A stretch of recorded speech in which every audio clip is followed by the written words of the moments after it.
आत्मदेव जी नाम के एक ब्राह्मण थे, उनके कोई संतान नहीं थी। जब संतान नहीं हुई तो बड़े रोए, बड़े परेशान भये, एक बेटा तो हो जाए। जंगल चले गए और जंगल में वहां साधु मिल गए। संत के आगे आत्मदेव जी रोने लगे। संत ने पूछा, भाई ब्राह्मण क्यों रो रहे हो? आत्मदेव जी बोले, महाराज धिक जीवितम प्रजाहीनम धिक ग्रहम च प्रजा, धिक्कार है मेरे जीवन को, मेरे संतान नहीं। अच्छा, आपके कोई संतान नहीं है ना?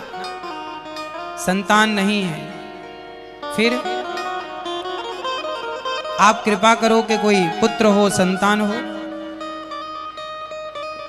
एक पुत्र तो होना ही चाहिए। तब संत ने समझाया, अरे ब्राह्मण देवता, पुत्र के लिए क्यों रोता है? जितने आंसू तुमने पुत्र के लिए बहा दिए, जितने आंसू तुमने जगत के लिए बहा दिए, इतने आंसू भगवान के लिए क्यों नहीं बहाए? इतना याद भगवान को क्यों नहीं किया? इतना स्मरण भगवान का क्यों नहीं किया? आत्मदेव जी बोले, महाराज अभी मेरी आंखों में पुत्र मोह झूला झूल रहा है, पुत्र मोह का पर्दा पड़ा है। संत जी ने कहा, ठीक है, ये फल ले लो, पत्नी को खिला देना, पुत्र आएगा, पुत्र हो जाएगा। आत्मदेव जी खुशी खुशी घर आए, पत्नी को वह फल दिया। पत्नी ने उस फल को गाय को खिला दिया। धुंधली चाहती ही नहीं थी कि मैं माँ बनूं, क्योंकि माँ बनने में उसने सुन रखा था कि बड़ा कष्ट होता है, बड़ी प्रसव की पीड़ा होती है, और वो पीड़ा उठाना चाहती नहीं थी। गाय को एक बच्चा हुआ, नाम रखा गौकर्ण। फिर बहन के एक बेटा हो गया, उस बेटे को पैसे से खरीद लिया धुंधली ने। पैसे बड़े चुकाए और पैसे दे करके बेटे को ले लिया। वह बेटा कहलाया धुंधकारी। जब धुंधकारी बड़ा हुआ तो उसे संस्कार मिल नहीं पाए, सही राह मिल नहीं पाई, सही रास्ता मिल नहीं पाया, तो धुंधकारी बिगड़ गया। और जब बिगड़ा तो वह विपरीत गलत राह पर चल पड़ा। गलत राह पर चलते चलते वह शराबी बन गया, परस्त्रीगामी बन गया। जितने बुरे काम थे धुंधकारी ने सारे सीख लिए, और उन गलत कामों में ऐसा डूबा धुंधकारी, ऐसा खोया धुंधकारी कि सारे गलत काम करते करते करते करते ही वह बड़ा हुआ। एक दिन तो पिता के पास आ गया, बोले आप पैसे दो। आत्मदेव जी ने कहा, बेटा पैसे कहां से लाऊं? तूने तो सारा जुआ खेल के गलत संगति में उड़ा दिया। तब गौकर्ण जी, तब धुंधकारी ने अपने पिता की मार लगाई, खूब मारा। आत्मदेव जी रोने लगे, हे विधाता, पुत्र नहीं था तो ही मैं सुखी था, दिया भी तो ऐसा क्यों दे दिया कि वो मुझे मारता है, प्रताड़ित करता है, सता रहा है, क्यों? अब यहां एक बात समझने की है बहुत गहरी, और वो बात ये है कि आत्मदेव जी को तो संतान पुत्र था ही नहीं। जब पुत्र था ही नहीं तो वो रोए क्यों? पहले पुत्र की कामना थी कि बेटा मिल जाए तो बड़ा सुख मिलेगा, बेटा मिल जाए तो बड़ा सुख मिलेगा, ये मिल जाए तो बड़ा सुख मिलेगा। हम सारी जिंदगी यही करते हैं, कामनाओं के पुलिंदे बांधते हैं, और कामनाओं के पुलिंदे बांध करके कामनाओं के पीछे भागते हैं। हमें लगता है कि ये काम पूरा हो जाएगा तो बड़ा सुख मिलेगा, ये हो जाएगा बड़ा सुख मिलेगा, ये हो जाएगा तो ऐसा हो जाएगा। ऐसा करते करते हमारा जीवन पूरा हो जाता है। हमें लगता है हमने बहुत कुछ पा लिया, लेकिन अंत में यही समझ आता है कि सब कुछ पाकर के भी हमने कुछ नहीं पाया। जिसे पाने आए थे उसे तो हमने पाया ही नहीं। इसलिए आत्मदेव जी की ये कथा ये सिखाती है कि आत्मदेव जी रोए तो सही, पर किसके लिए? पुत्र के लिए। और मीराबाई रोई किसके लिए?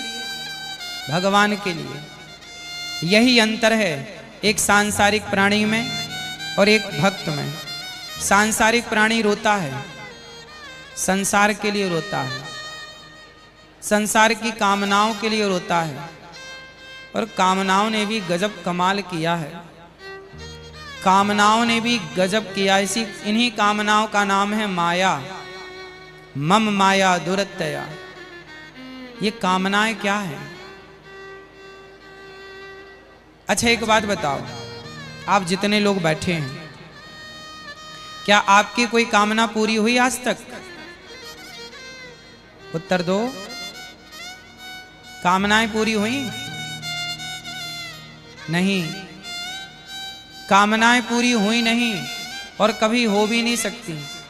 जो कामनाएं कभी पूरी नहीं हो सकती, कभी पूरी हुई ही नहीं, हम उन कामनाओं को पूरा करने निकले हैं। अब सोचो कि हम कितने समझदार हैं।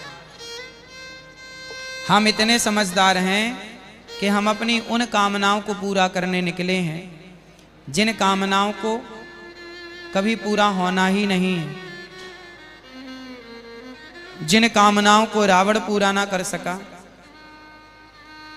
जिन कामनाओं को कंस पूरा ना कर सका, जिन कामनाओं को कोई संसार का सुख पाकर पूरा नहीं कर सका, भला उन कामनाओं को हम कितना पूरा करेंगे?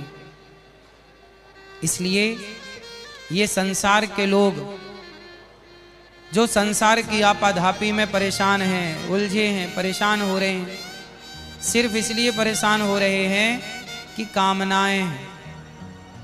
कामना है तो परेशानी है, कामना ही नहीं कोई परेशानी नहीं। इसलिए जीवन में सुख चाहते हो, जीवन में आनंद चाहते हो, तो अपनी कामनाओं को समाप्त कर दो, अपनी इच्छाओं को समाप्त कर दो। कामनाएं जितनी अधिक होंगी उतना कष्ट होगा। आत्मदेव जी को अब जब समझ में आया कि पुत्र ने प्रताड़ित किया, रो पड़े आत्मदेव जी। तब रोते हुए पिता को उनके पुत्र ने समझाया। गौकर्ण जी ने कहा, पिताजी धर्मं भजस्व सततम त्यज लोक धर्मान सेवस्व साधु पुरुषान जहि काम तृष्णाम। हे पिताजी, धर्मं भजस्व, भजन करो किसका? धर्म का। राह पर चलो किसकी? धर्म की। जो व्यक्ति धर्म की राह पर है वह व्यक्ति सुखी है। जो धर्म की राह से च्युत हो गया, विमुख हो गया, उसका पतन हो जाता है। अब देखो ना, धर्म की राह से कौन भटक गया? कौन धर्म के मार्ग से हट गया? दुर्योधन, दुशासन, कर्ण, भीष्म पितामह, ये सारे वह नाम हैं जो कुछ पल के लिए धर्म से हट गए। द्रौपदी का अपमान हो रहा था और ये सब चुपचाप तमाशा देख रहे थे। और जब ये धर्म से हटे तो परिणाम क्या हुआ? और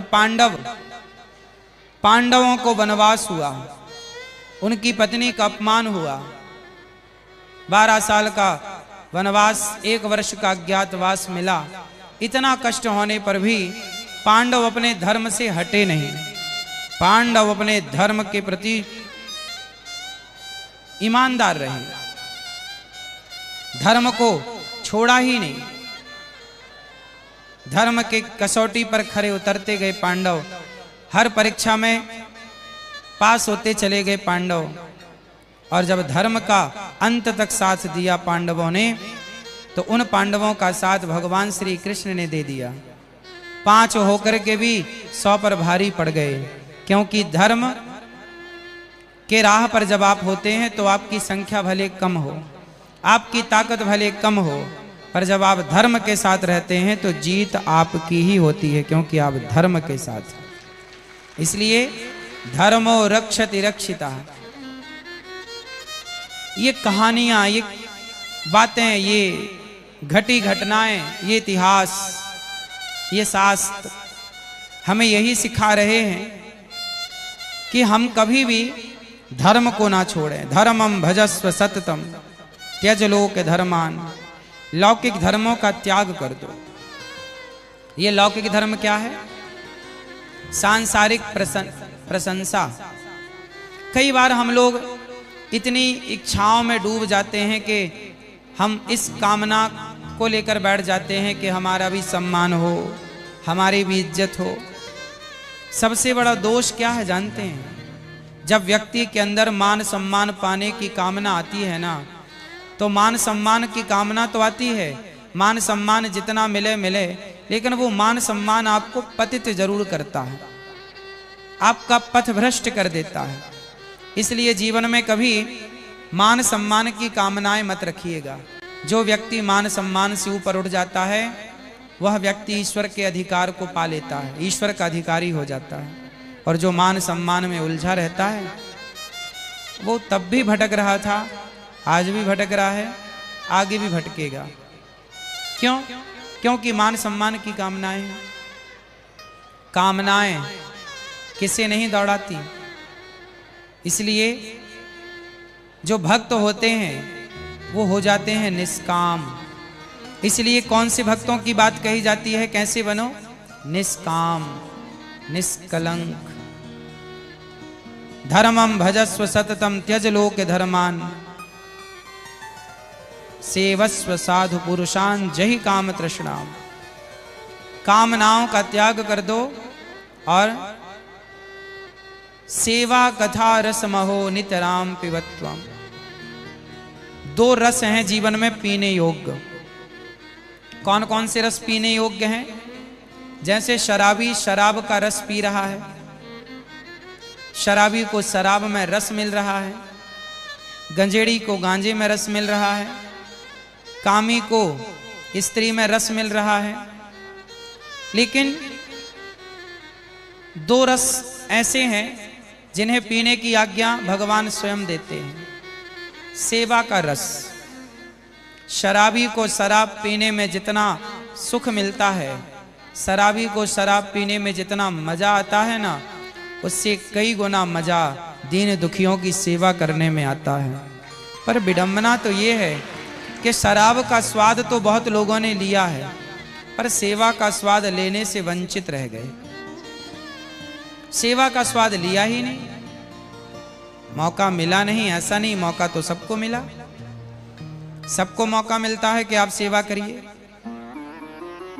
पर सेवा करिए, ये मौका तो सबको मिला। पर मौका मिलकर भी आजकल लोग अपने माँ बाप की सेवा नहीं कर पा रहे हैं। अपने माँ बाप जिन्होंने जन्म दिया, जिन्होंने आपको नहलाया धुलाया, तेल मालिश की, मल मूत्र धोया, हम उन माँ बाप की सेवा नहीं कर पा रहे हैं। हम सेवा से इतना भाग रहे हैं और सेवा से भाग करके हम सुख ढूंढते हैं कि भैया थोड़ा सुख मिल जाए। अब बताओ, जहां सुख है वहां तो हम जा नहीं रहे। सुख कहां है? सेवा में। जहां सुख है वहां तो हम जा नहीं रहे, और जहां सुख है ही नहीं हम वहां सुख की कामनाएं कर रहे हैं, सुख ढूंढ रहे हैं। इसलिए सेवा का रस जो है ना, वो शराब के रस से कितने गुना श्रेष्ठ है, वो आप शायद समझ पाए ना समझ पाए। इसलिए ये दास अनिरुद्ध, मुझे पता है कि सेवा का आनंद कितना है, इसलिए हम तो सेवा में लगे हुए हैं। आपसे यही प्रार्थना करेंगे कि आप भी सेवाओं से जुड़िए, आप भी अपने आप को सेवक बनाइए, माता पिता का सेवक बनाइए, दीन दुखी का सेवक बनाइए और भगवान का सेवक बन करके रहिए। जब सेवा आपके जीवन में जुड़ जाती है तो आपको भगवान स्वीकार कर लेते हैं। भगवान तब तक स्वीकार नहीं करते जब तक आपके जीवन से सेवा नहीं जुड़ जाती। इसलिए सेवा, गौरी गोपाल आश्रम में कितनी सेवाएं हैं, वृद्ध माओं की सेवा, रसोई सेवा, नक्षत्र की सेवा। ये सभी सेवाएं क्यों हैं? क्योंकि मुझे सेवा करने में अच्छा लगता है, सेवा करने में सुख मिलता है, आनंद मिलता है। जैसे शराबी रोज शराब पीता है, महंगी महंगी शराब पीता है। पूछा गया, क्यों भाई तुम शराब क्यों पी रहे हो, इतना पैसा क्यों खर्च कर रहे हो? शराबी बोला, मुझे मजा आता है।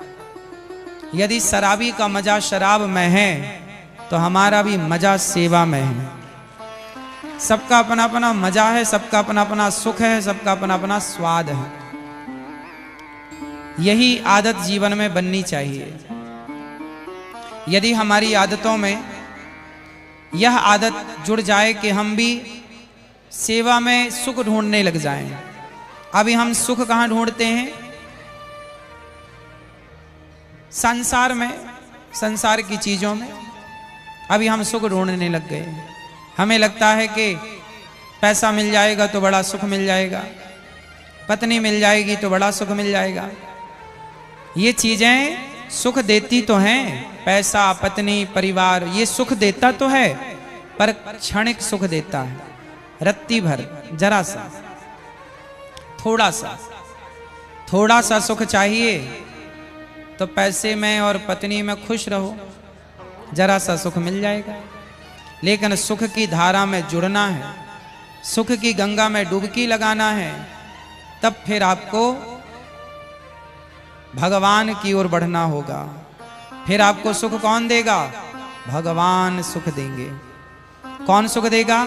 सेवा सुख देगी, कथा सुख देगी। सेवा कथा रस महो नित्य राम पिबत्वम। क्या पीना चाहिए रोज? कथा का अमृत पीना चाहिए। कथा सुनने से क्या होता है?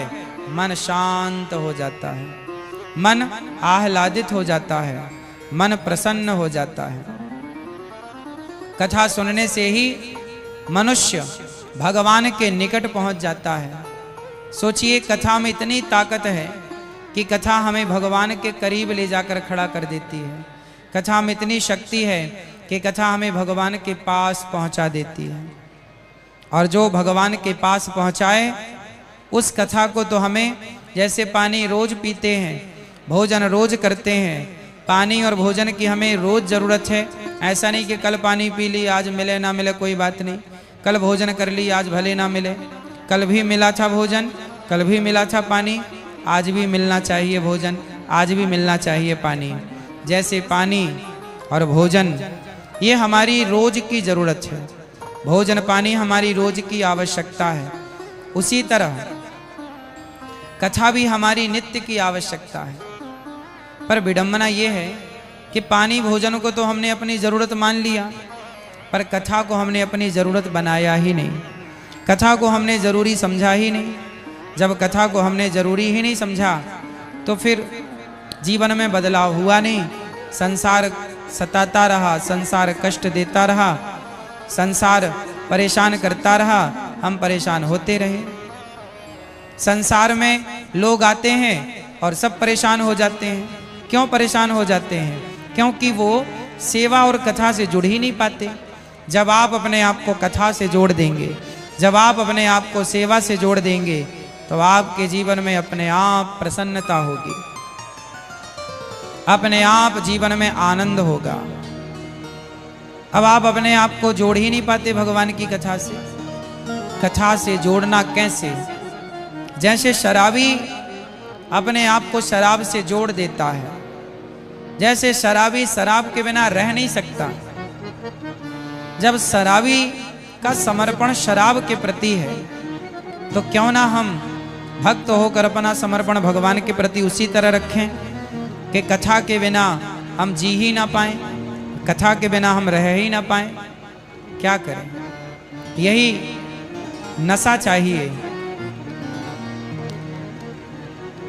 अभी कलश यात्रा हो रही है, बहुत सारे भक्त कलश यात्रा में आनंद ले रहे हैं, लेकिन मैं दौड़ करके आ गया कि आपको कथा सुनाऊं, आपके संग बात करूं। क्या करूं, मुझे आनंद ही कथा में आता है, इसलिए मैं भागकर कथा सुनाने आ गया आपको कि भाई टाइम हो गया है। ये तो मेरा अपना स्वाद है। जैसे शराबी, मैंने शराबी को भी गुरु बनाया है और मैंने शराबी से भी सीखा है कि शराबी शराब के बिना रह नहीं सकता, ऐसे ही हम हैं उस शराबी की तरह। शराबी को फर्क इतना है कि उसे शराब का नशा है, हमें भगवान की कथा का नशा है। बिना कथा के रहा नहीं जा सकता। जीवन की कोई कल्पना ही नहीं है भगवान की कथा के बिना। कलश यात्रा चल रही है, लोग कलश यात्रा का आनंद ले रहे हैं, लेकिन टाइम हो गया था। हमें लगा चलो 15-20 मिनट हम लेट भी थे, लेट हो गए, मतलब हम तो टाइम से ही थे, अपने टाइम से ही आए, अपने टाइम से सम्मिलित हुए। हम तो 2:30 बजे यात्रा में सम्मिलित हो गए, लेकिन यात्रा में लगा हमें कि बड़ा टाइम लगेगा। चलो, टीवी पर लाखों भक्त बैठ जाते हैं ना 3 बजते ही, तो लाखों भक्तों को कथा की गंगा में डुबकी जो लगानी है, तो मेरे को लगा मुझे भाग के जाना चाहिए। क्योंकि आप लोग यहाँ तो 1000, 2000, 10,000, 20,000, 50,000, ज़्यादा से ज़्यादा लाख लोग होंगे यहाँ पर। टीवी पर तो कथा सुनने वाले भक्त करोड़ों की मात्रा में होते हैं, और करोड़ों भक्त 3 बजते ही इंतजार करते हैं। जैसे अब देखो कलश यात्रा अभी आई और अभी तक फिर कथा की गंगा से भक्त लोग वंचित रहते, तो हमें लगा कि मैं भाग के जाऊं और मैं अपने भक्तों को भगवान की कुछ कथा सुनाकर, कुछ देर जोड़ करके भगवान से कनेक्ट कर दूं। हाँ, तो ये आ रहे हैं, बीच से आ रहे हैं। तो ये भगवान की कथा की अनन्यता है, यही है प्रेम, यही है प्रेम। इसी प्रेम को भगवान स्वीकार करते हैं। आज कम से कम हजारों लाख लोगों ने, हजारों माताओं ने, बहनों ने कलश यात्रा में सम्मिलित होकर के कलश उठाए और भागवत जी से अपने आप को इन्होंने जोड़ा। भागवत जी बुलवा लीजिए।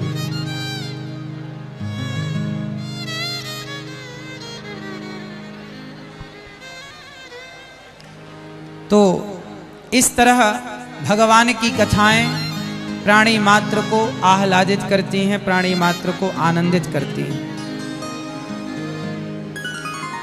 प्राणी व्यक्ति यदि अपने आप को भगवान से जोड़ दे,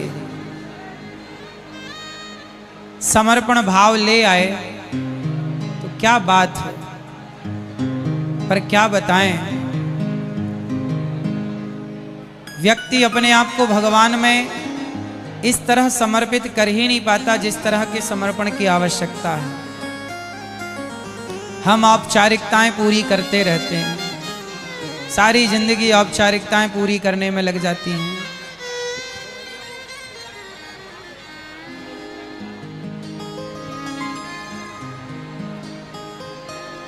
व्यक्ति औपचारिकताएं पूरी करने में लगा रहता है। सब लोग अपने अपने कलश लेकर के मैया बैठ जाओ, जिसको जहां जगह मिल जाए अपने अपने कलश अपने पास रखो और बैठ जाओ। बैठ जाओ, सामने सब लोग बैठो और जिसे जहां जगह मिल जाए, सामने पूरी जगह है, सब बैठ जाओ। आप लोग सच्चे हैं कि झूठे हैं, ये भैया लोग बताएंगे, कुर्सी वाले। सच्चे हो कि झूठे हो? आप लोग सच्चे हैं कि झूठे हैं? हाँ, सच्चे हैं। मैया आप सच्ची हो कि झूठी हो? जो सच्चे हैं वो हाथ उठाएं, जो सच्चे हैं वो हाथ उठाएं, सच्चे वाले हाथ उठाएं। आप सच्चे हैं आप सत्य हैं कि आप नहीं हैं?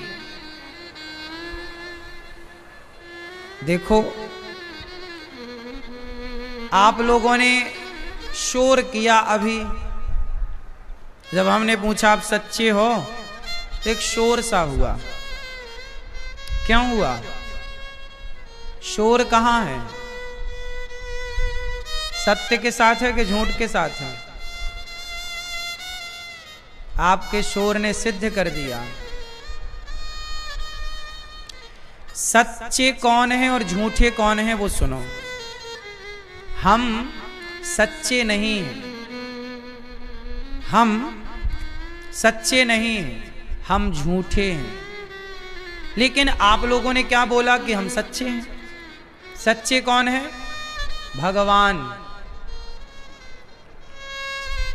सत्य कौन है? ब्रह्म सत्यम जगन मिथ्या। भगवान सच्चे हैं, हम झूठे हैं। हम कैसे हैं? झूठे हैं। अच्छा ये बताओ, परिवर्तन सत्य में होता है कि झूठ में? परिवर्तन किस में है? सत्य परिवर्तनशील है या झूठ? बोलो, बदलता कौन है? सच या झूठ? कौन बदलता है? झूठ। तो आपके बचपन की फोटो और आज की फोटो एक ही है कि बदल गई? बदल गई। तो ये बदलाव इशारा कर रहा है कि हम लोग झूठे हैं। हम सब झूठे हैं। हम सब कैसे हैं? झूठे हैं। पर मान क्या रहे हैं? अभी आप लोगों ने क्या बोला? हम सच्चे हैं। आप झूठे होकर भी कह रहे हैं कि सच्चे हैं, ये भी एक झूठ है। झूठ पर झूठ, झूठ पर झूठ, यही है। हम सब झूठे हैं। ये संसार भी झूठा है। सच्चा कौन है? एक भगवान सच्चे हैं, बाकी सब झूठा है। इसलिए कहते हैं सत हरि भजन जगत सब सपना। अच्छा ये बताओ,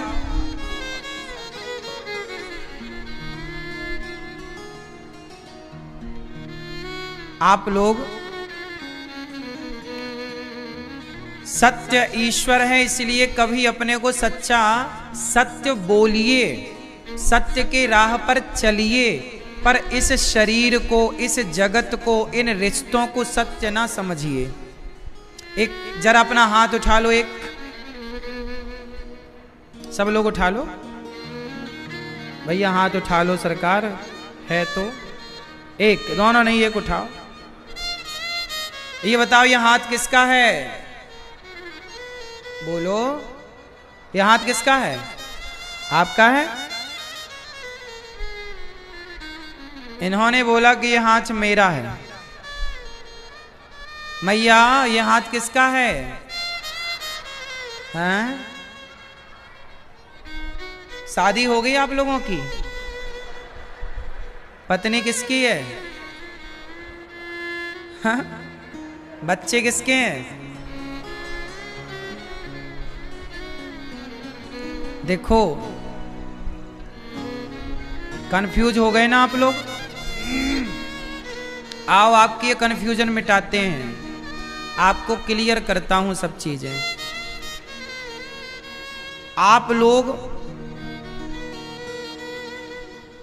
भेड़ चाल मत चलिए। भेड़ चाल समझते हैं? आदत हो गई है गीदड़ों के संग रहते रहते, अपने को भी हम गीदड़ मान लेते हैं। एक शेर का बच्चा गीदड़ों के झुंड में मिल गया। उस शेर के बच्चे को भी लगने लगा कि मैं भी गीदड़ ही हूं, क्योंकि मैं इन्हीं के संग रह रहा हूं। कई वर्षों तक रहा, उन्हीं के संग खाए, उठे, बैठे। एक दिन शेर ने दहाड़ लगाई, तो गीदड़ के बीच में जो शेर था उसने भी दहाड़ लगाई। तो शेर ने बुलाया, क्यों रे यहाँ, तू तो शेर का बच्चा है, वो गीदड़ों के झुंड में कर क्या रहा? बोले भैया हम तो 1 साल से इनके साथ हैं, जब से होश संभाला इन्हीं के संग है, यही हमारे रिश्तेदार हैं। शेर बोला कि तू बचपन में बिछड़ गया होगा और गीदड़ों के झुंड में मिल गया होगा, सो अपने आप को तूने गीदड़ मान लिया। बस यही हालत हम सबकी है। हम उस परमात्मा से बिछड़ गए और संसार के गीदड़ों के झुंड में आकर मिले तो अपने को भी गीदड़ मानने लग गए कि हम भी गीदड़ हैं। कैसे? जैसे आपने कहा कि महाराज जी ये हाथ मेरा है, ये आंख मेरी है। अच्छा, एक बात बताओ,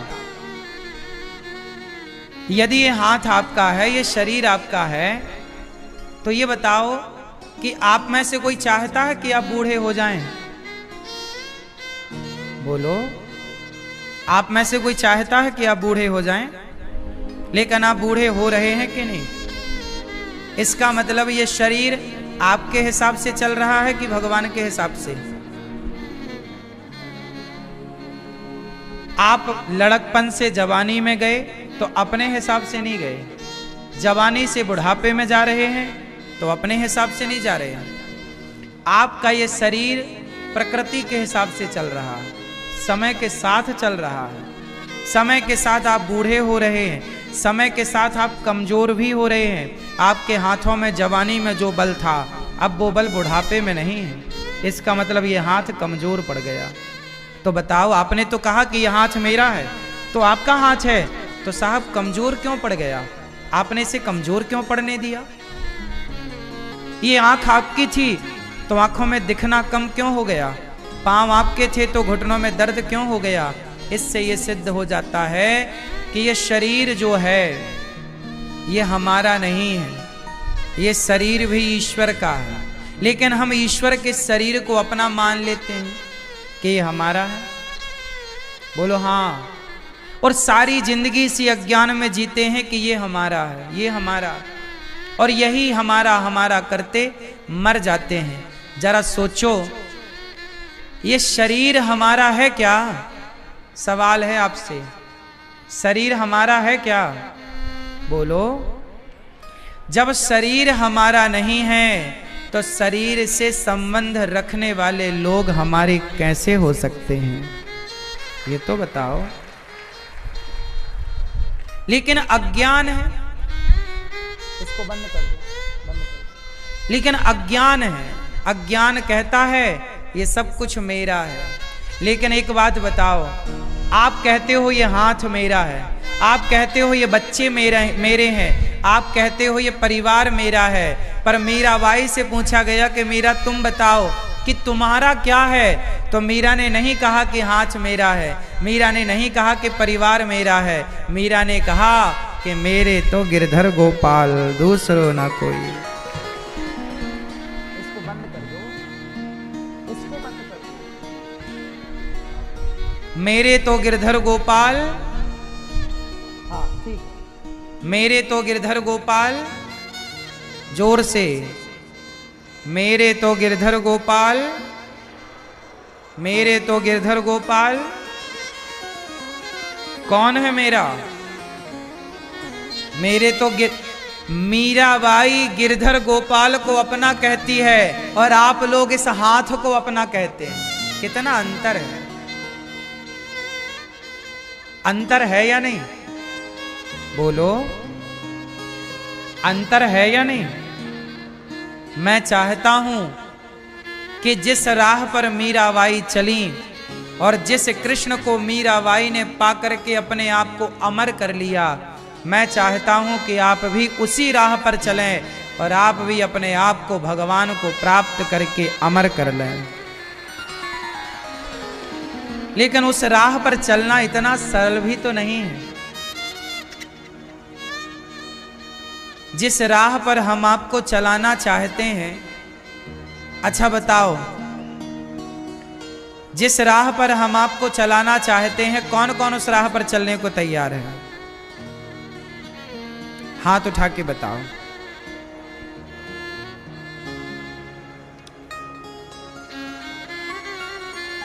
कितने लोग चलने को तैयार हैं उस राह पर?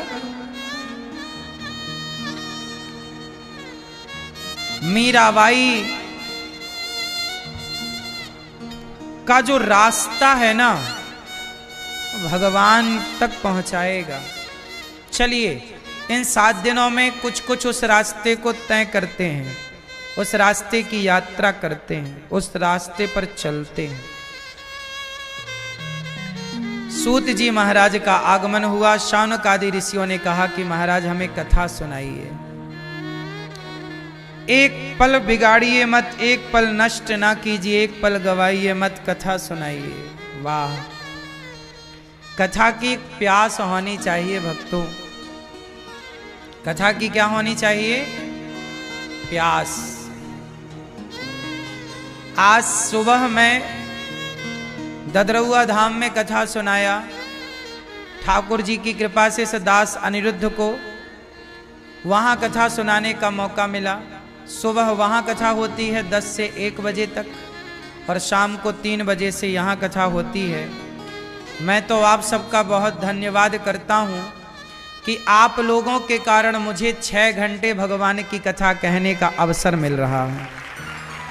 ये दास की वाणी 6 घंटे भगवान की कथा में लगी रहेगी, तो मेरा तो बड़ा पुण्य आप लोगों ने बढ़ा दिया कि कथा सुनाने का मुझे 6 घंटे का मौका दिया। इसलिए हम कहते हैं, देखो जब हम सुना करके नहीं थक रहे हैं तो आप सुनने वाले मत थकिएगा, है ना। सुनाने, देखो हम कथा सुनाने के लिए दौड़ करके भाग करके आए। आज कलश यात्रा में आप लोग धीरे धीरे चल रहे थे, हमने कहा थोड़ा जल्दी चलो। नहीं, हम तो अपनी चाल चलेंगे महाराज जी, हमें धीरे धीरे चलना आता है। तो फिर हमने कहा फिर तुम्हारा हमारा चाल नहीं मिल रही है तो नहीं चल सकते, क्योंकि जिस चाल से आप चल रहे थे उस चाल से तो आप चलते चलते इस उम्र तक पहुंच ही गए हैं। अब जिस चाल से हम आपको चलाना चाहते हैं उस चाल से चलेंगे ना तो आप संसार का सुख तो पाएंगे। देखो संसार में घूमने में और भगवान की कथा सुनने में अंतर है। हम दौड़ करके क्यों आए जानते हैं? क्योंकि आप लोग तो धीरे धीरे अपनी चाल चल रहे थे, लेकिन 3 बज चुके थे, कथा का टाइम हो चुका था। 3 बजे से भारत के प्रत्येक घर में कथा का इंतजार हमारी माताएं, बहनें, भाई और बच्चे कथा का इंतजार करते हैं। अब बड़ा गांव में कथा हो रही है ना, तो कथा में यहाँ तो इतने लोग हैं, हजारों लोग यहाँ होंगे, पर करोड़ों लोग इस बड़े गांव की कथा को लोग सुन रहे हैं। कोई अमेरिका से सुन रहा है, कोई इंग्लैंड से सुन रहा है, कोई दुनिया के कोने कोने से सुन रहा है। तो वो लोग इंतजार करते हैं कि कथा का टाइम हो गया, अभी तक नहीं हुई कथा, इसलिए हमें लगा कि आप तो आ ही जाएंगे। वो लोग जो बैठे हैं चलो उनको सुनाना स्टार्ट करें भगवान की कथा। तो वो लोग जो इंतजार कर रहे हैं लाखों नहीं करोड़ों। आपको क्या लगता है ये कथा केवल इतने लोग सुन रहे हैं? आप लोग केवल यहां देखते हैं, केवल बड़े गांव को देखते हैं।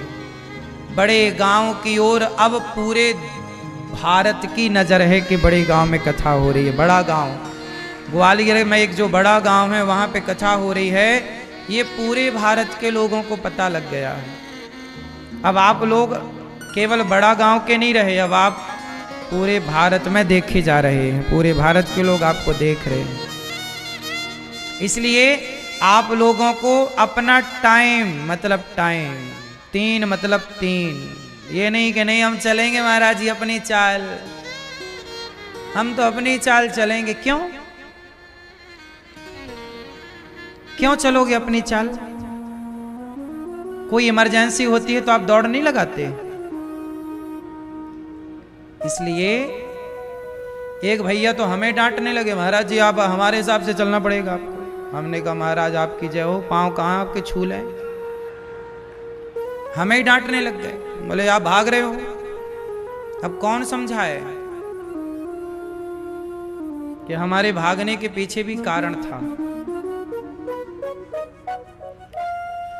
आपको अपना स्वाद दिखता है कि हमने इतनी व्यवस्थाएं की, देखो लेकिन ये तो देखो कि आपकी व्यवस्थाओं को जब तक पूरी दुनिया, अब आप लोग यहां बैठे हैं ना, आप रास्ते में थे ना, उस रास्ते में आपको कोई नहीं देखने वाला था, लेकिन आप यहां बैठे हैं, तो यहां से जो लाइव टेलीकास्ट जा रहा है उसे पूरी दुनिया देख रही है।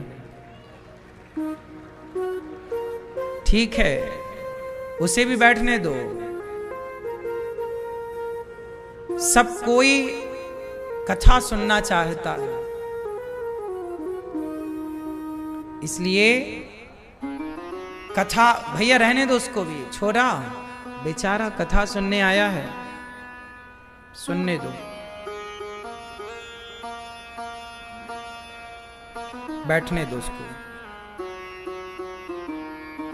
भगवान की कथा में देखो, भागवत जी में ये बात लिखी है कि भगवान की कथा जब गोकर्ण जी ने सुनाई तो कुत्ता, बिल्ली, पशु, पक्षी जिनके कान से भगवान की कथा भीतर गई, उनके लिए विमान आया था भगवान के यहां से। ये कथा को आप हल्के में ले रहे हैं, आप समझ ही नहीं पाएंगे कि कथा का मतलब क्या है, अर्थ क्या है।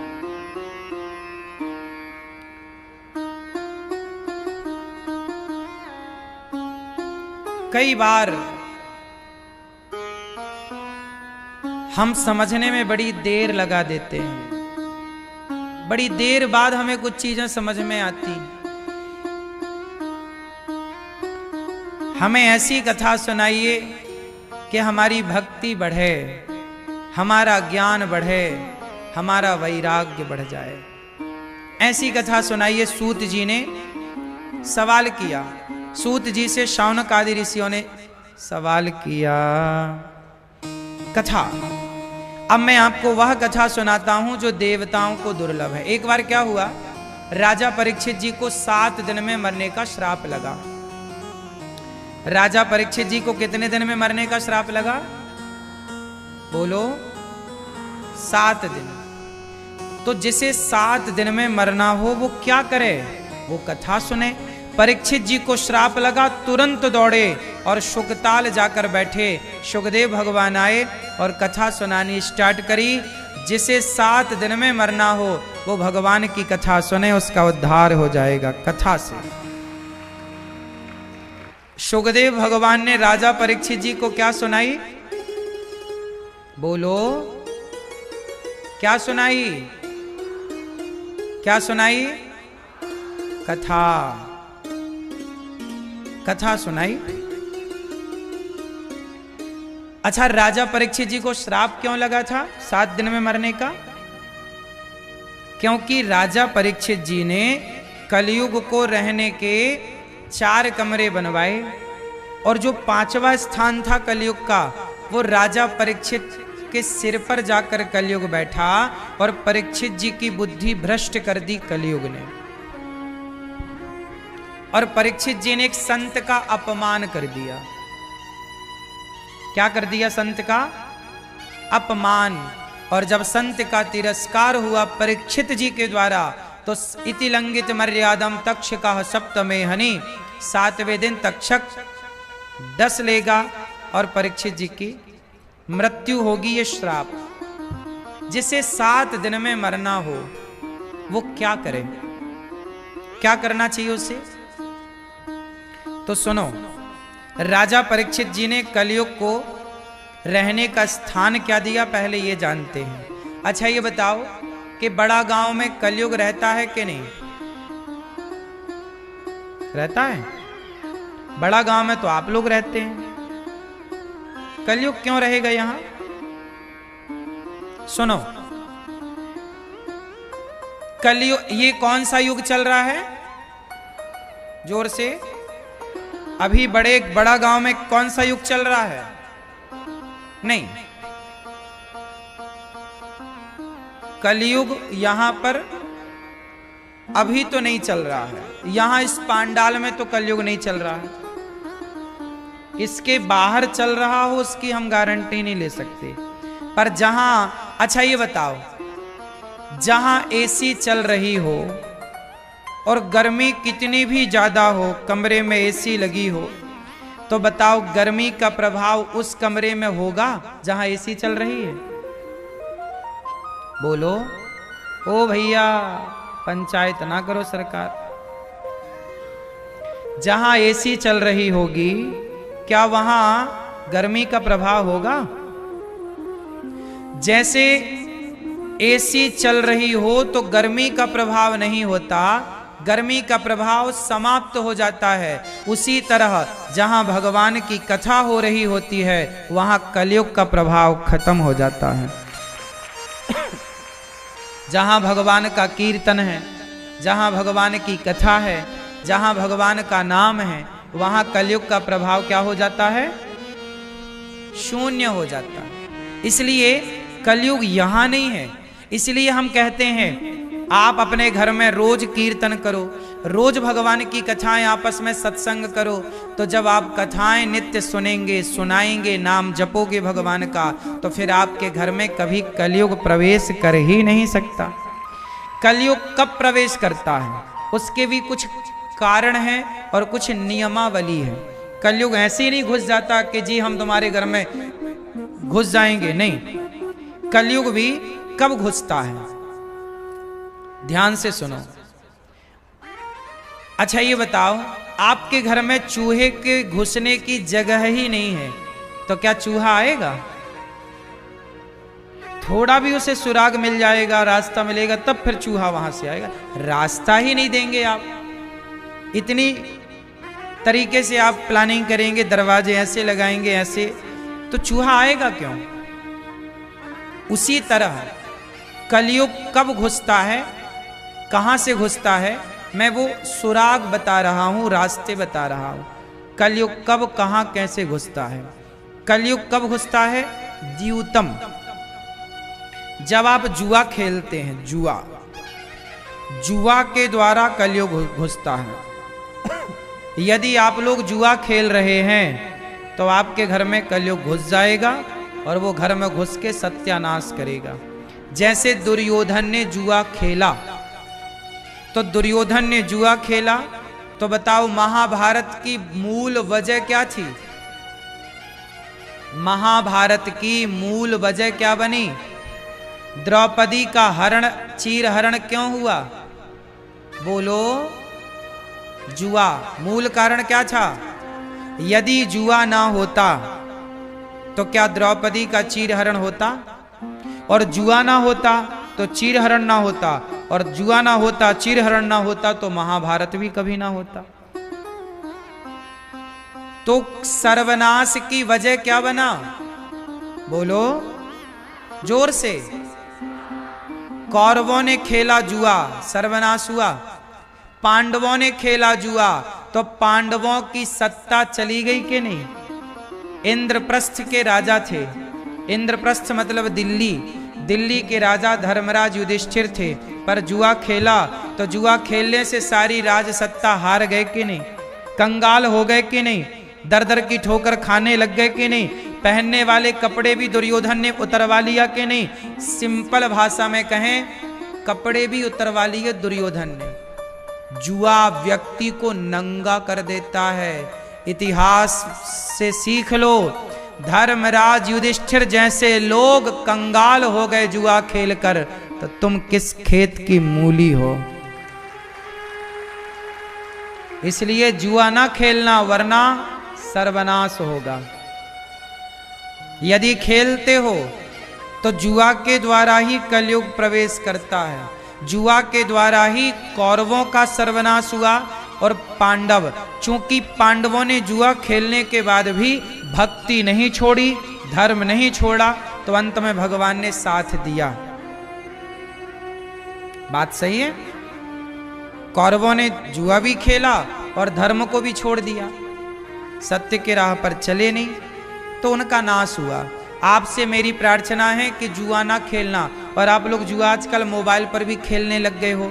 जंगली रमी बॉलीवुड आपको डाउनलोड करा रहा है, आप लोग जंगली रमी डाउनलोड करके, और ना जाने आज के युवा, बड़ा गांव में भी कोई ऐसा केस आपके सामने आया कि नौजवान लड़के लाखों रुपया हार गए ऑनलाइन जुआ से? ऑनलाइन आता ना कोई गेम वैम आता, क्या आता है, जुआ आता है। तो आपके बड़ा गांव में ऐसी कोई घटना तो नहीं घटी कि कोई बच्चा लाख रुपया हार गया हो या 2-4 लाख हारा हो? क्यों है? इनके संज्ञान में तो है कोई लड़का। आप लोग खुद हार चुके हैं। क्यों, कितना हार गए आप? नहीं, ये भैया कह रहे हैं कोई। तो आप लोग तो नहीं खेलते ना जुआ? सही बताओ, मां कसम खा के कि जुआ नहीं खेलते। जुआ नहीं खेलते? खेलते हैं। तो भाई इतना गुस्सा कर रहे थे हमारे ऊपर, ये तुम्हारी बुद्धि में कलयुग बैठा है।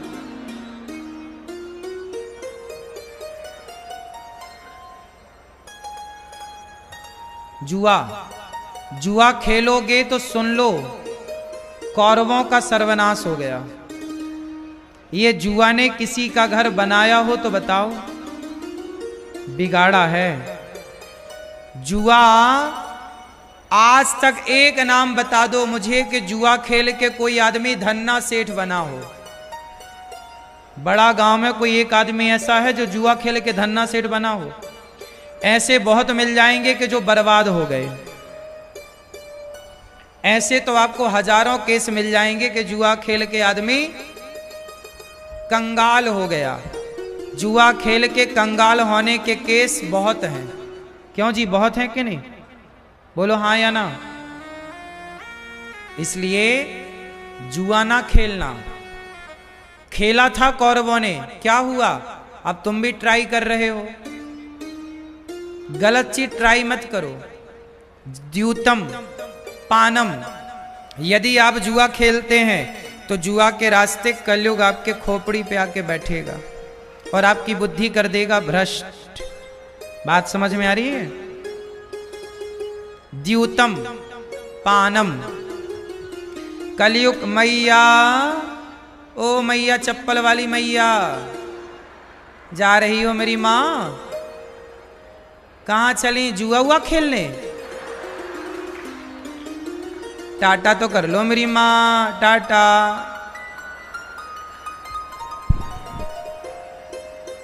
कलयुग का पहला ठिकाना है जुआ, दूसरा ठिकाना है पानम, शराब। बड़ा गांव में शराब बिकती है कि नहीं? शराब की दुकानें हैं यहां? क्यों, हाँ या ना? पीते हो आप लोग? कितने लोग पीते हो? अच्छा हाथ उठाओ। कोई नहीं पीता? फिर अच्छे हैं आप लोग। देखो कोई नहीं हाथ उठा रहा है, मतलब अच्छे लोग हैं यहां। शराब कोई पीता ही नहीं है। सही बताओ, आप लोग शराब नहीं पीते? पीते हैं? क्यों भैया, आप शराब पीते हो? सही, पीले वाले भैया शराब नहीं पीते? सही बताओ, कभी कभी एक आध पैक? नहीं, कभी नहीं पी? सही बताओ, खाओ मां कसम के नहीं पी।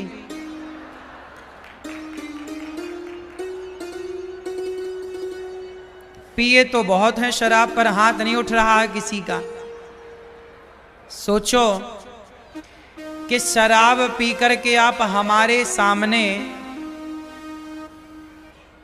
हाथ नहीं उठा पा रहे हैं, तो जिस दिन भगवान की अदालत में आप पहुंचेंगे और ईश्वर आपसे बात करेंगे कि क्यों हमने तुम्हें मानव का शरीर दिया, तुम्हें धन धान्य से भर कर के भेजा, तुमने उस पैसे का क्या किया? शराब में उड़ा दिया। तो क्या जवाब दोगे? इसलिए शराब pीकर कितनी महिलाएं बेचारी परेशान हैं, कितने बच्चे अनाथ हो गए, पढ़ ना पाए, कितना शराब के द्वारा समाज में कष्ट फैला, कितने लोग परेशान भये। इसलिए मेरी हाथ जोड़कर विनती है आप सबसे, शराब ना पिएं। शराब पीने से घर बसता है कि उजड़ जाता है? जोर से, शराब पीने से घर बसता है? आपके गांव में आप देख लेना, ऐसे कितने केस होंगे जिनका घर बिक गया शराब के कारण, परिवार बिखर गया शराब के कारण, जिंदगी खत्म हो गई शराब के कारण, बच्चे अनाथ हो गए शराब के कारण, जमीन जायदाद बिक गई शराब के कारण। बड़ा गांव में कोई ऐसा है जिसके घर बिखरा हो शराब के कारण, जिसकी जमीन बिक गई हो शराब के कारण? है कोई आपकी नजर में ऐसा? हाँ या ना? शराब पीने से कितना जीवन बिगड़ा। अब देखो, आप हमारी बात को गंभीरता से लो या मत लो, लेकिन एक बात बताओ, आपका बच्चा यदि शराब पीने लग जाएगा तो आपको चिंता हो जाएगी कि नहीं? उत्तर दो। हर पिता यहां यदि बैठा है, यदि आप एक बच्चे के पिता हैं तो मेरी बात को ध्यान से सुनकर और मेरे प्रश्न का उत्तर दीजिए। यदि आपका बेटा 15 साल का है, 18 साल का है, या 20 या 22 साल का, या 25, और आपका बेटा शराब पीने लग गया, दिन भर शराब पीता है आपका बच्चा, तो बताओ आपको चिंता होगी कि नहीं? उत्तर दो। होगी? आप खुश होंगे या दुखी हो जाएंगे? बोलो बोलो, जोर से बोलो। सुखी, दुखी? जब आप अपने बच्चे को शराब पीता हुआ देखेंगे तो आप दुखी हो जाएंगे। उसी तरह जब आप शराब पीते हैं तो आपके माता पिता, आपकी पत्नी, आपके बच्चे आपको शराब पीता देखते हैं तो वो लोग भी दुखी हो जाते हैं, परेशान हो जाते हैं। क्योंकि यदि शराब पीना अच्छा होता तो फिर हम लोग पीते, हम भी पीते, हम सब मिलके पीते, फिर भागवत जी की कथा में प्रसाद भी बांटा करते उसका, यदि अच्छी होती तो। क्यों? भागवत जी के प्रसाद में मक्खन मिश्री बटता है, भागवत जी के प्रसाद में दही बट जाता है, कई बार भागवत जी के प्रसाद में फल बटते हैं, मीठा बटता है। लेकिन आपने कहीं सुनी कि भागवत जी के प्रसाद में शराब बटी? क्यों सुनी? क्यों? शराब अच्छी होती तो हम सब ना पीते। इसका मतलब कुछ गड़बड़ है उसमें, इसलिए पीने का मना किया जा रहा है। यदि आप फिर भी पी रहे हैं तो फिर आप गलत राह पर चल पड़े हैं। कलयुग का दूसरा ठिकाना शराब, द्यूतम पानम स्त्रिया। कलयुग का तीसरा ठिकाना पराई औरत, पर पुरुष पर नारी। जो पराई स्त्री के चक्कर में उलझ जाता है, कलयुग उसके पास आ जाता है। इसलिए रावण पराई स्त्री के चक्कर में उलझ गया, सर्वनाश हो गया। रावण का सर्वनाश क्यों हुआ मेरी मां? जोर से। पराई औरत के चक्कर में, पराई स्त्री के चक्कर में। आप भी चक्कर में तो नहीं है किसी पराई स्त्री के? क्यों भैया? पड़ोसन को ताक झांक तो नहीं करते? देखते तो नहीं हो? सामने वाली खिड़की में एक चांद का टुकड़ा रहता है, ये गीत तो नहीं गाते? हाँ। यदि ऐसी गीत सुनने की आदत है, सावधान। रावण का भी कुछ ऐसे ही मिजाज था। वो भी पराई स्त्री को देखता था तो वो दौड़ जाता था, उठा के ले आता था। वो तो सीता माँ को उसने जब लाया तो सीता माँ, राम जी उस पर भारी पड़ गए, वरना ऐसे अपहरण तो रावण कई बार कर चुका था। पर कमजोर आदमी कहाँ रावण से जीतने वाला था। वो तो राम जी आए तो उसको ठिकाने लगाए, वरना ऐसी आदतें तो उसकी पहले से थी। लेकिन अति का अंत तो होता ही है ना। अति कभी ना करना बंदे, इति तेरी हो जाएगी। बिन पंखों के पक्षी जैसी गति तेरी हो जाएगी। कहते हैं ना कि पराई स्त्री के कारण रावण की लंका जल गई, सर्वनाश हो गया।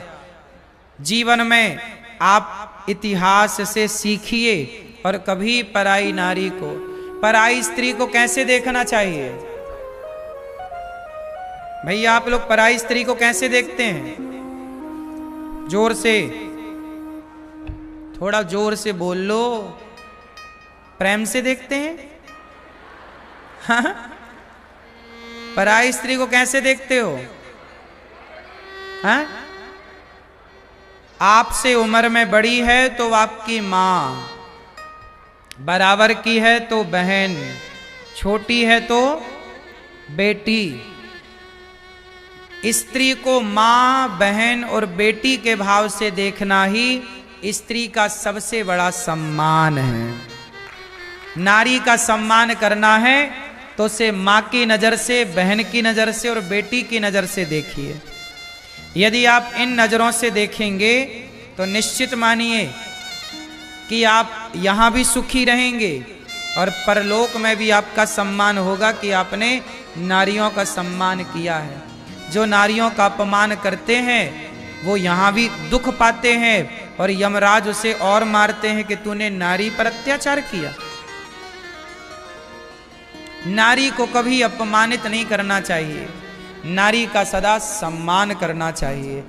रावण ने सीता मां को चुराया, क्या किया? रावण ने एक नारी का अपमान कर दिया। राम ने क्यों दंड दिया? अच्छा एक बात बताओ, क्या रावण ने सीता मां के साथ कोई जोर जबरदस्ती करी थी क्या? उत्तर दो, बोलो। क्या रावण ने सीता मां के चरित्र पर किसी भी प्रकार से रावण ने कोई गलत भाव रखकर सीता मां को चुराया था क्या? सीता मां जब रावण के घर से आई तो सीता मां पवित्र थी या अपवित्र थी? बोलो जोर से। पवित्र थी। इसका मतलब क्या हुआ कि रावण ने सीता मां को चुराया था, लेकिन रावण ने सीता मां के साथ कोई जोर जबरदस्ती नहीं की।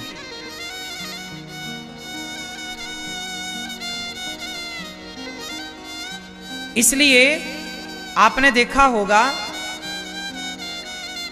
जो गलती रावण ने की ना, सीता मां को चुराया, ये गलती थी।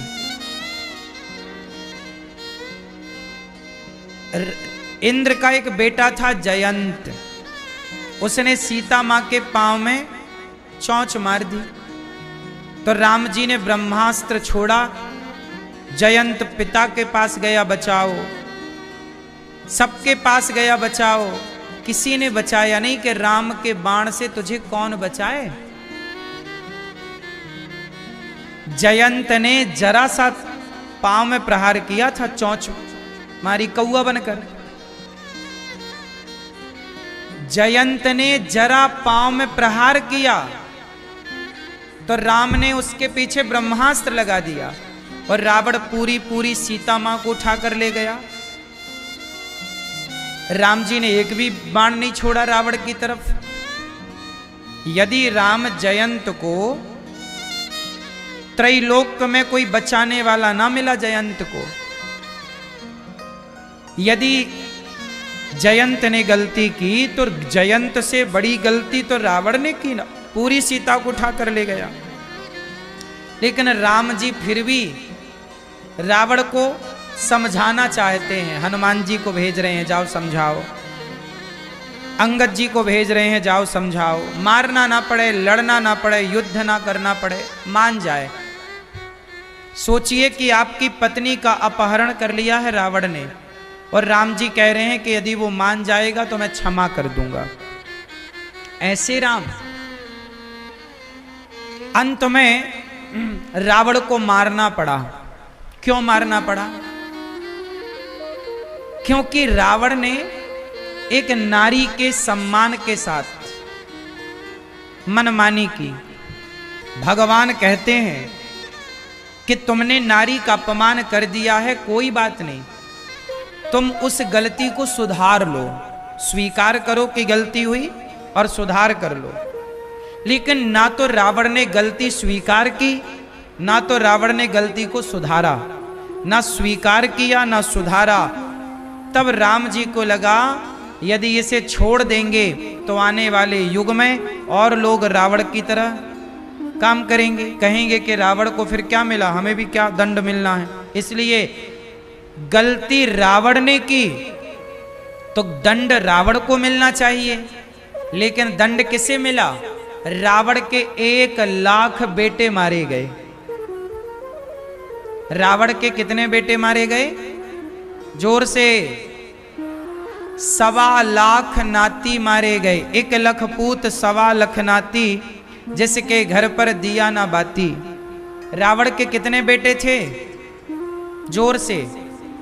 1,00,000। और नाती कितने थे? जोर से। इतना बड़ा परिवार था रावण का।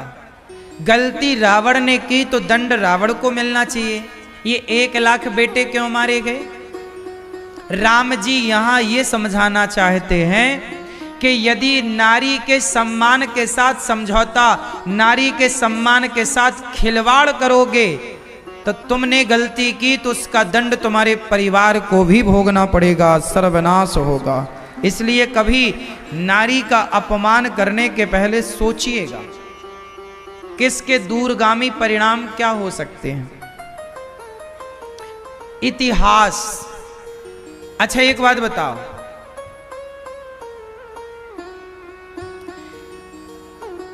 इस संसार में वो कौन है जो आपको सबसे बढ़िया समझा सकता है, सिखा सकता है? वो कौन है जो आपको सबसे बढ़िया समझा सकता है, सिखा सकता है? बताओ वो कौन है जो आपको सही समझा सकता है? कौन है वो? वो है इतिहास। रावण की जो घटना घटी वो एक इतिहास बन गई हमारे लिए। अब हम क्या पढ़ते हैं रावण के बारे में? अब हम इतिहास पढ़ते हैं। तो जो हुआ है वो हम लोग इसलिए पढ़ते हैं कि अब वो गलतियां हम ना करें, आने वाली पीढ़ी ना करे। जो गलती रावण ने की सो की, लेकिन रावण ने की तो उसका परिणाम भी सामने आया। अब वो गलती हम लोग ना दोहराएं। बात समझ में आई? इसलिए इतिहास पढ़ना चाहिए, इसलिए रामचरितमानस पढ़ना चाहिए, इसलिए सत्संग करना चाहिए कि हम वो गलतियां जो हुई हैं हम वो गलतियां ना दोहराएं, हम वो गलती ना करें। इसलिए रावण ने नारी का अपमान किया, सर्वनाश हुआ। कलयुग का स्थान है, जहां चरित्रहीनता हुई वहां कलयुग। नारी का अपमान, नारी का अपमान जब होता है ना तो भगवान भी रोते हैं। हाँ, नारी का, हर युग में नारी को सताया गया है। ये भी वही है जो घिसट रहा था ये कुत्ता? नहीं, दूसरा है। अच्छा, हमें लगा भी ऐसे चल रहा था, वैसे चल रहा है। रावण ने नारी का सम्मान किया कि अपमान किया? जोर से। दुर्योधन ने नारी का अपमान किया कि सम्मान किया? जोर से। दुर्योधन ने नारी का अपमान किया, कपड़े उतार कर सर्वनाश हुआ। रावण ने नारी का अपमान किया, उठा करके हरण करके सर्वनाश हुआ। और भगवान कृष्ण ने नारी का चीर बढ़ाकर सम्मान किया तो घर घर पूजा होती है कृष्ण की।